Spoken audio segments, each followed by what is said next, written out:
Almost everything we understand about Jesus comes from the Bible.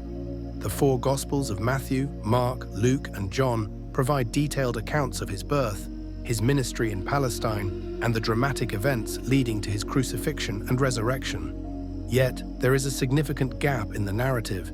Nearly 2 decades of his life remain unaccounted for. Where was he? What was he doing during this mysterious period? The Gospel of Matthew briefly mentions the Holy Family's flight to Egypt to escape King Herod's massacre of the innocents and their eventual return to Nazareth after Herod's death. However, it offers no further insight into Jesus' life between childhood and the beginning of his public ministry at age 30. The Gospel of Luke adds only a single event: a 12-year-old Jesus astonishing temple scholars in Jerusalem with his wisdom. After this momentous episode, Luke summarizes the next 18 years in just one sentence, stating that Jesus grew in wisdom and stature and in favor with God and man. Could it be that records of this missing period exist outside the Bible? After all, the traditions of the Coptic Church in Egypt preserve stories of the Holy Family's journey and the places they stayed. Could similar non-biblical sources shed light on Jesus' formative years? In 1887, a Russian explorer and writer named Nicolas Notovitch stumbled upon an extraordinary discovery that seemed to illuminate this lost chapter. While traveling through the Himalayas, he encountered Buddhist monks who spoke of a revered prophet named Issa, a great teacher from Palestine who lived and preached in India before returning home, where he was ultimately persecuted and executed. Notovitch was stunned.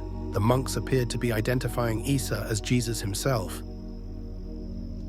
Intrigued by the implications, Notovitch journeyed to Hemis Monastery in Ladakh, the largest Buddhist monastery in the region. There, a chief lama confirmed the existence of ancient manuscripts detailing the life of Issa. These texts, preserved in the sacred Buddhist language of Pali, documented how Issa traveled east, studying spiritual traditions before returning to Palestine. The Lama assured Notovitch that should he return, the scrolls would be shown to him. Fate intervened when Notovitch suffered an accident shortly after leaving the monastery. Forced to return to Hemis to recover from a broken leg, he was given access to the manuscripts. With the help of a translator, he listened to their verses, revealing an astonishing narrative of Jesus' journey through India, Tibet, and Persia. According to these texts, Issa was born to devout parents in Israel and demonstrated profound wisdom from an early age. At 13, instead of entering into an arranged marriage as was customary, he left his home in secret, traveling with merchants eastward. His journey took him through Persia and into the Punjab region of India. By the time he reached the sacred city of Jagannath, modern-day Puri, his presence was widely recognized. He spent 6 years among the Brahmin priests, studying Hindu scriptures and teaching the divine truth that all people are equal before God. However, his challenges mirrored those he would later face in Palestine. He rebuked the Brahmins for idol worship and the mistreatment of lower castes, actions that provoked their anger. Fearing for his life, Issa fled under the cover of darkness, traveling north into Tibet. There, he immersed himself in Buddhist teachings, studying sacred scriptures and perfecting his knowledge of Pali.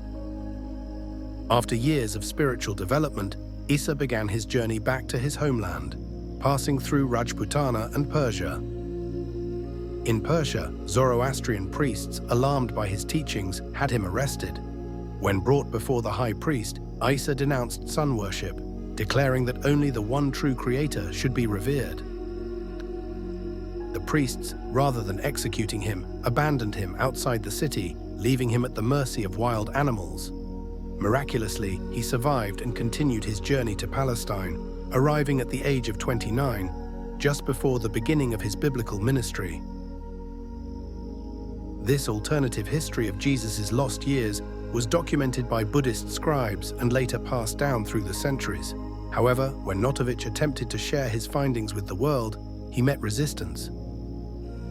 Upon presenting his manuscript to a high-ranking cardinal in Rome, he was urged to suppress the information in exchange for money, a bribe he refused.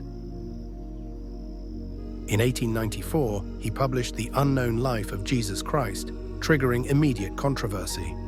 Skeptics, including the esteemed scholar Max Muller, dismissed the account as fraudulent. British officials even investigated Hemis Monastery, claiming that no such records existed. Yet, over time, evidence supporting Notovitch's claims began to surface. In 1922, Swami Abhedananda, a renowned Indian spiritual teacher, traveled to Hemis and confirmed the existence of manuscripts about Issa. Later, in the 1920s, Russian philosopher and explorer Nicolas Notovitch heard multiple accounts of Jesus' journey through India, including locations where he supposedly rested and meditated. In 1939, traveler Gloria Gasker visited the monastery and was shown ancient texts affirming that Jesus was here. Despite the compelling testimonies, major questions remain. Do the manuscripts truly exist? If they do, can they be trusted? Could Issa have been a different prophet entirely, mistakenly identified as Jesus? And most intriguingly, why has the Church never acknowledged these stories? For centuries, Christian teachings have portrayed Eastern religions as pagan.